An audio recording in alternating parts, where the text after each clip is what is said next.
اور ریاض کے علاوہ جو مختلف چھوٹے چھوٹے شہر ہیں سعودی عرب میں، ان میں جو جوازات کے آفس ہیں ان کا ڈیوٹی ٹائم کیا ہے؟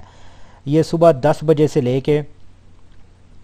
عصر کو 3 بجے تک ان کا ڈیوٹی ٹائم ہے، 23 رمضان سے لے کے 28 رمضان تک۔ آپ ان شہروں میں جا کے اپنے اپنے جوازات کے جو آفس ہیں دوپہر کو 10 بجے سے لے کے 3 بجے عصر تک ان سے رابطہ کر سکتے ہیں، اور اس کے بعد جو عید کے دنوں میں ان کا ڈیوٹی ٹائم ہوگا وہ صبح 8 بجے سے لے کے 2:30 بجے تک ہوگا۔ یہ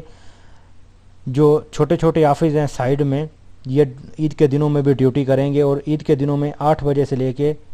2:30 تک ان کے ڈیوٹی ہوگی۔ اور لاسٹ میں ہے یہ دیکھیں الجوف سائیڈ کے جو لوگ ہیں وہ کس ٹائم میں الجوف میں جو جوازات کے آفس ہیں ان میں سے رابطہ کر سکتے ہیں۔ یہ صبح 10 بجے سے لے کے 3 بجے تک جوازات کھلی ہوگی، آپ ادھر جا کے رابطہ کر سکتے ہیں، اور عید کے دن میں بھی الجوف میں جوازات کھلی ہوگی۔ عید کے دن 10 بجے سے لے کے 2:30 تک جوازات کھلی ہوگی، اور آپ ادھر جا کے ان سے رابطہ کر سکتے ہیں۔ تو دوستو یہ تو تھا جوازات کا ڈیوٹی ٹائم کہ وہ 23 رمضان سے 28 رمضان میں ان کا کیا ڈیوٹی ٹائم ہے، اور اس کے بعد 28 رمضان کے بعد جو عید کی چھٹیاں ہیں اس میں ان کا کیا ڈیوٹی ٹائم ہے۔ تو دوستو ابھی اتنے زیادہ دن نہیں ہیں، تقریباً 10 سے 12 دن باقی رہ گئے ہیں، تو کائنڈلی آپ لوگوں سے گزارش کرتا ہوں کہ آپ لوگ جائیں جوازات سے جائیں۔ اگر آپ کا آؤٹ پاس باقی ہے تو آپ آؤٹ پاس بنوائیں، جوازات سے جا کے اپنا خروج لگائیں، کیونکہ ہو سکتا ہے ان 3 مہینوں کے بعد وہ بہت زیادہ سختی شروع کر دیں، اور جس کی وجہ سے آپ لوگوں کو بہت مشکلات کا سامنا کرنا پڑ سکتا ہے۔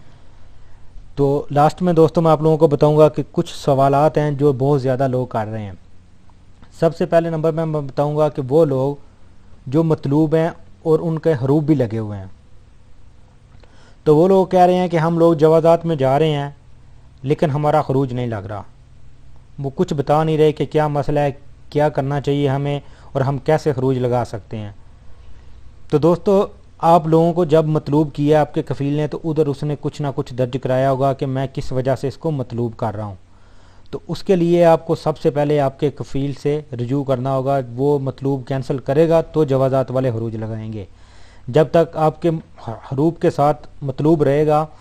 اور آپ کا کفیل اوکے نہیں کہے گا، تب تک جوازات والے آپ کا خروج بالکل نہیں لگائیں گے۔ ایک تو طریقہ یہ ہے کہ آپ اپنے کفیل سے رابطہ کریں، اور دوسرا طریقہ یہ ہے جو میں نے پچھلی ویڈیو میں بھی آپ لوگوں کو بتایا تھا کہ آپ کو ایک درخواست لکھنی ہوگی اور مکتب عمل میں جا کے جمع کرانی ہوگی، پھر مکتب عمل والے آپ کے کفیل کو بلائیں گے اور آپ کا اور آپ کے کفیل کا جو سیٹلمنٹ ہے وہ کرائیں گے، اور اس کے بعد آپ کا خروج لگ سکتا ہے۔ یہ 2 طریقوں کے علاوہ اور کوئی طریقہ نہیں ہے کہ آپ کا خروج لگ جائے۔ تو دوسرے نمبر پہ جو سوال ہے، لوگ بول رہے تھے کہ ہم پاکستان یا انڈیا سے آئے ہیں ادھر، تو ادھر ایئرپورٹ سے انہوں نے ڈپورٹ کر دیا واپس، وہ بول رہے ہیں کہ آپ 3 سال تک سعودی عرب میں داخل نہیں ہو سکتے۔ تو وہ کیا مسئلہ ہے؟ بعض لوگ کہہ رہے تھے کہ ہم چھٹی گئے تھے اور ہماری چھٹی ختم ہو گئی تھی، ہم واپس نہیں آ سکے۔ بعض کہہ رہے تھے کہ ہم جو ہے چھٹی گئے ہوتے، ہم جان بوجھ کے نہیں آئے اور ابھی نیا ویزا لگوا کے آ گئے ہیں۔ تو دوستو میں نے پچھلی ویڈیو میں بتایا تھا کہ آپ 5 سال داخل نہیں ہو سکتے، تو اگر تو آپ کا ویزا اگر آپ کے اوپر 5 سال کی پابندی ہوگی تو آپ کا ویزا ادھر سے ہی نہیں لگے گا۔ جب آپ امبیسی میں لگوانے کے لیے جائیں گے تو وہ سعودی امبیسی میں ویزا ریفر کریں گے، تو ادھر سے آپ کا ویزا بالکل نہیں لگے گا اگر آپ کے اوپر 5 سال کی پابندی ہوگی۔ تو اگر آپ کے اوپر 3 سال کی پابندی ہوگی تو ویزا ادھر سے لگ سکتا ہے، لیکن ادھر سے آپ کو وہ جو ہے ریٹرن کر دیتے ہیں۔ یہ کافی زیادہ مسئلہ چل رہا ہے، تو اس سے بچنے کے لیے بہتر طریقہ یہی ہے کہ آپ جب ویزا لگوائیں تو یہاں آپ کے پاس NOC ہو، نو آبجیکشن سرٹیفکیٹ ہو آپ کے کفیل کا، تو پھر جب آپ واپس آئیں گے تو آپ کو کوئی مسئلہ نہیں ہوگا۔ اس کے باوجود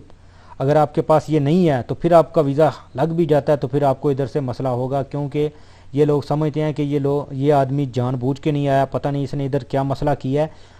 جس کی وجہ سے یہ چھٹی کا ٹائم گزار کے اب واپس آنا چاہ رہا ہے۔ تو بہتر طریقہ یہ ہے آپ ادھر سے کفیل کا پیپر بنا لیں یا اپنی کمپنی کا پیپر بنا لیں، NOC بنائیں، اس کا غرفہ تجاریہ کرائیں اور اس کو ساتھ میں ویزا لگوانے کے لیے امبیسی میں بھیجیں۔ تو جب ان سب چیزوں کے ساتھ آپ کا ویزا لگے گا پھر آپ کا کوئی رکاوٹ نہیں ہوگی، آپ آسانی سے سعودی عرب میں داخل ہو سکتے ہیں۔ تو تیسرے نمبر پہ دوستو یہ سوال بہت زیادہ لوگ پوچھ رہے تھے کہ ہمارا حروج لگ چکا ہے اور ہمیں حروج کا پیپر نہیں ملا، کیا ہم عید ادھر کر سکتے ہیں یا 1 مہینہ ادھر رک سکتے ہیں یا 2 مہینے ادھر رک سکتے ہیں، کیا کر سکتے ہیں؟ تو بھائی جان میں آپ کو بتاتا چلوں کہ جب آپ کا خروج لگتا ہے تو آپ کے پاس 2 مہینے کا ٹائم ہوتا ہے۔ تو میرے بھائی جب آپ لوگ خروج لگوا رہے ہو تو پھر کیا مسئلہ ہے کہ آپ لوگ پھر بھی اس کے باوجود بھی رکنا چاہ رہے ہو؟ کوئی زیادہ ایمرجنسی ہے تو آپ رک جاؤ، لیکن زیادہ سے زیادہ 1 مہینہ یا 1 مہینے کے اندر اندر آپ اپنی ٹکٹ لے کے واپس چلے جاؤ۔ تو دوستو یہ تھی آج کی ویڈیو، امید کرتا ہوں آپ لوگوں کو پسند آئی ہوگی، آپ لوگوں کو اس سے کچھ انفارمیشن ملی ہوگی۔ دوستو اس ویڈیو کو لائک اور شیئر کرنا نہ بھولیں تاکہ یہ انفارمیشن زیادہ لوگوں تک پہنچ سکے اور زیادہ لوگ اس سے فائدہ اٹھا سکیں۔ تو ملتے ہیں کسی نیو ویڈیو میں نیو انفارمیشن کے ساتھ، تب تک مجھے دیجیے اجازت۔ اللہ حافظ۔